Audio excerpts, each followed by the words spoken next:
BJP. Thrissur north ജില്ലാ പ്രസിഡന്റായി സ്ഥാനമേറ്റ advocate Nivedita Subramanian Eruvappetty, Kadangode, Velur പഞ്ചായത്തുകളിൽ സന്ദർശനം നടത്തി. എരുവപ്പെട്ടി തിരുഹൃദയ ഫൊറോന വികാരി ഫാദർ ജോഷി ആളൂർ, ഡോക്ടർ ശ്രീകൃഷ്ണൻ, പാർട്ടിയുടെ മുതിർന്ന നേതാക്കൾ, ഭാരവാഹികൾ, അടിയന്തര അവസ്ഥക്കാലത്ത് ജയിൽവാസം അനുഭവിച്ചവർ ഉൾപ്പെടെയുള്ളവരെ സന്ദർശിച്ചു. വേലൂർ തണ്ടിലം വയോമന്ദിരത്തിലെ അന്തേവാസികളെയും സന്ദർശിച്ചു.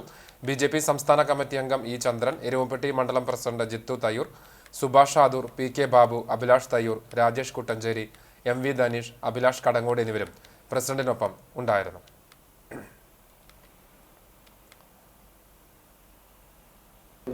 നോർത്ത് ജില്ലാ അധ്യക്ഷയായി സ്ഥാനമെടുത്തതിന് ശേഷം എരുമപ്പെട്ടി സംഘടനാ മണ്ഡലത്തിലെ യാത്രയാണ്. നിരവധിയായിട്ടുള്ള പ്രമുഖ പ്രവർത്തകർ, അതുപോലെ തന്നെ സ്ഥലത്തെ പ്രമുഖർ ഇവരെയെല്ലാം സമ്പർക്കം ചെയ്യുകയും അതിനുശേഷം ബൂത്ത് പ്രസിഡന്റ് ഉപരിയുള്ള കാര്യകർത്താക്കളെ കാണുകയുമാണ് ഇന്നത്തെ സന്ദർശനത്തിൻ്റെ ഉദ്ദേശം. വരുന്ന ആളുകളിൽ വളരെ ശക്തമായിട്ട് തന്നെയുള്ള പ്രവർത്തനം മുന്നോട്ട് കൊണ്ടുപോകുന്നതിനായിട്ട് ഇവിടെ സ്ഥിരമായിട്ടുള്ള സന്ദർശനവും ഉണ്ടാകുന്നതാണ്.